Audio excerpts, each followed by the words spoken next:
This is called silver flipping and they hammered it. Moving on naman po sa death mask. So yung death mask is to show the last facial expression of a great man. We have here two examples. Benigno Ninoy Aquino Jr. and Fernando Poe Jr. So ginawa po yan nung nasa Cubao na po sila. Shinake po nila yung mukha. So ito pong dalawa, may dalawang notable roots ng Kapampangan. Si Benigno from Concepcion Tarlac and FPJ from Lubao. Benigno Aquino. So yung dalawang pong to, hindi po siya original. Replica lang po siya. Yung original po nasa National Museum. So, move naman po tayo sa and nagka-interest po siya in speaking to Kapampangan.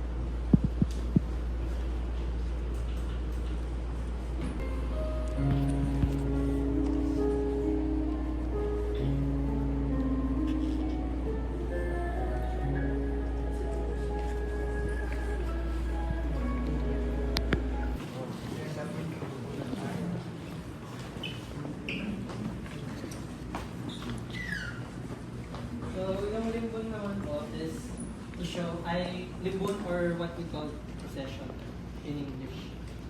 Here you can see the different happenings here in Pampanga. Like yung pinaka-common po dito is yung sa Small Viernes Santo, which is practiced every Holy Week. Meron din po tayo dito yung Aguman Sandok. Yung Aguman Sandok naman po is para siyang papangitan sa mga lalaki. Yung pinakapangit po yung mananalo. Nagbibilis babae.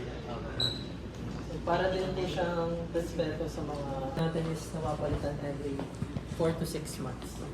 Yung exhibit po natin ngayon is si Felipe Sonsong. So Felipe Sonsong was at the process of beatification. Beatification is the process of one becoming saint. So si Felipe Sonsong, kung ma-approve man po siya sa mga Vaticans, he will probably be the first Kapampangan saint. So taga Macabebe po si Felipe Sonsong. He also fought in wars. Makikita niyo po dyan yung timeline niya. Maging saint. Yung mga short videos, like the 2 award-winning films of the Kapampangan Center and Ali. And nagka-interest po siya in speaking to Kapampangan.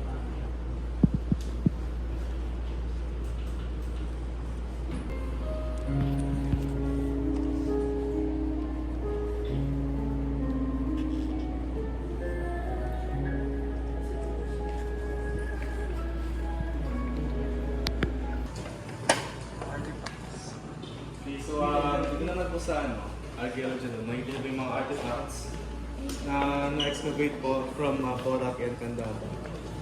So, ayun po yung mga...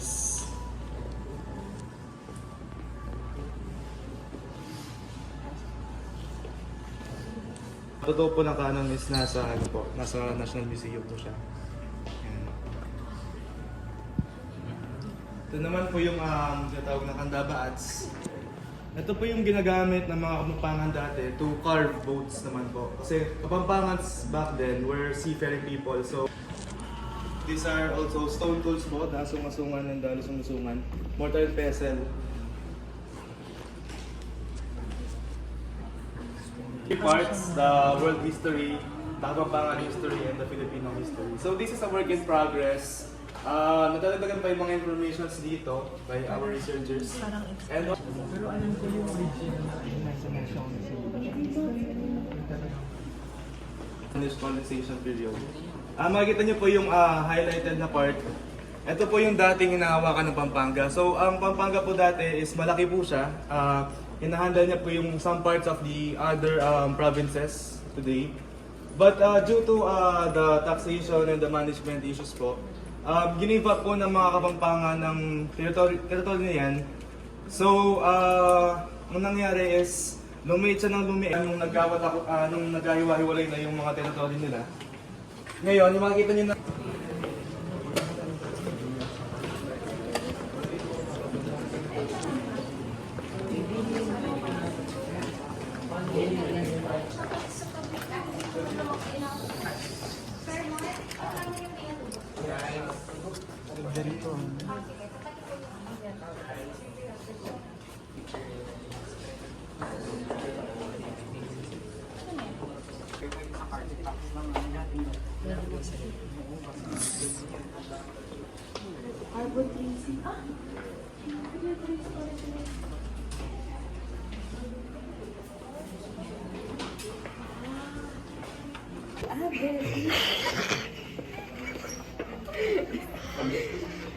Parang nakita ko.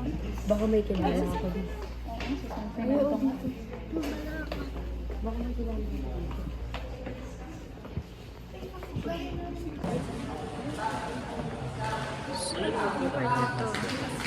Puro live packs. May faces ko. Ah, okay. Ay, ito yung nasa Sir Jiel. Yes, sir. May compose na po kayo sa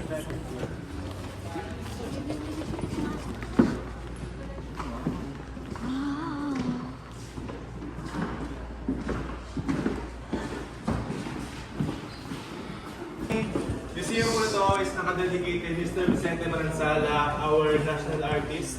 So he is a Kapampangan and unfortunately he passed away. So all of his belongings and all of his artworks are donated here in Kapampangan Center. So lahat po ng mga artworks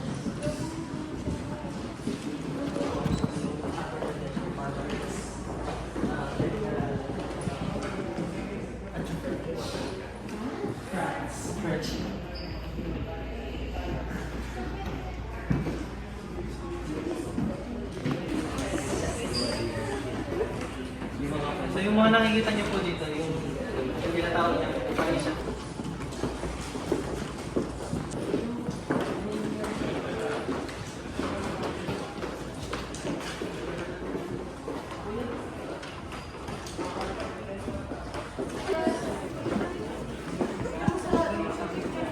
Okay, so proceed naman po dito sa ating last room, fourth room. So ito po, andito po lahat ng mga personal belongings ni Mr. Vicente Manansala. Lahat ng mga gamit sa bahay is dito dito for safety. Also, his awards po dito rin po. So nung nag-pass away si Vicente Manansala, pinunit ko ng mga parents mo dito. And kuya, Rafael. Pinatubo mo siya. Uy.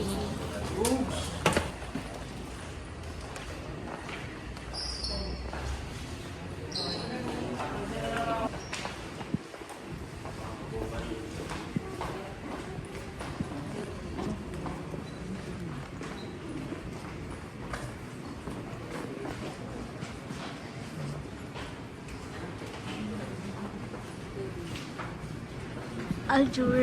So, mayroon naman po sa ating Pinatubong Museum. So, itong museum po na ito is na-dedicate po sa ating, of course, So, kung titingin po kayo dito, makikita niyo po yung chart ng World Star. So, makikita niyo po sa may bandang gitna, naging bato na po siya sa loob.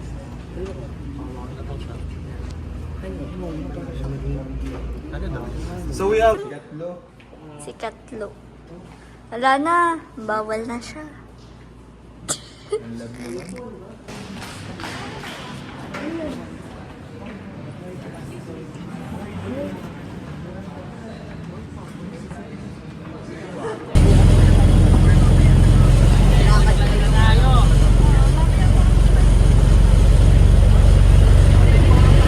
Open forum talaga, no?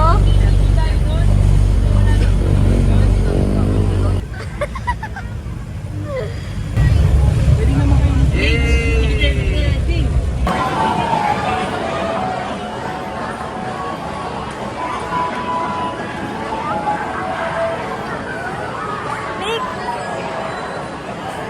Baby!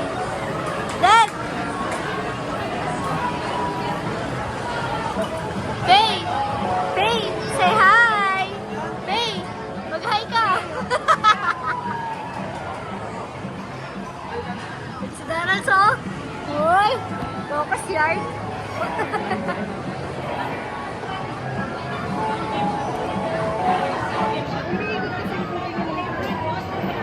Uy! Uy! Ah! tayo.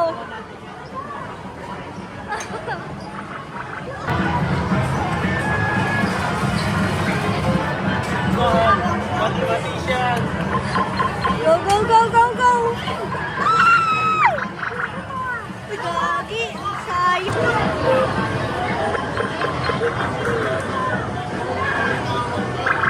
Hala!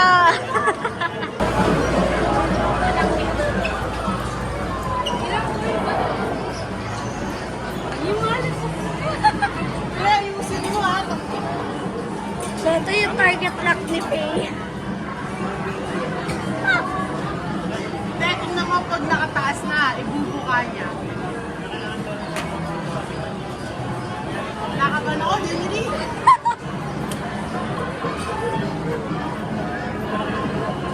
Bubuka niya. Uy! Nagbabalik! Go, Faye! Kayo ko na siya, oh.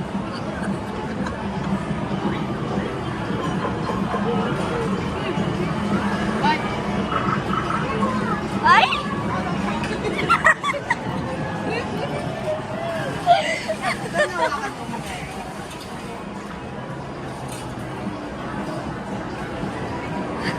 Hindi talaga titigil si Pio.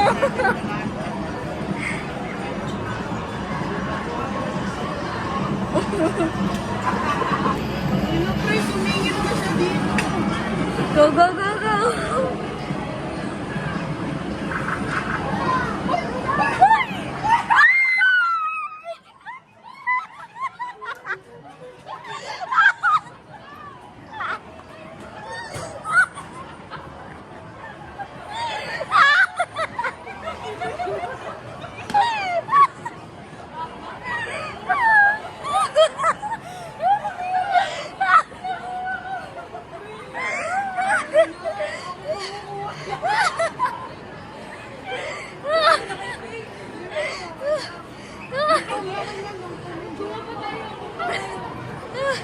Isa pa. One more video. Ayan o. May gano'n yung nag-target itong tawin niya. Ito si Tom. Yan na yung nag-target. Yung sa ano, sa ulo, yung banda. Wait lang, guys.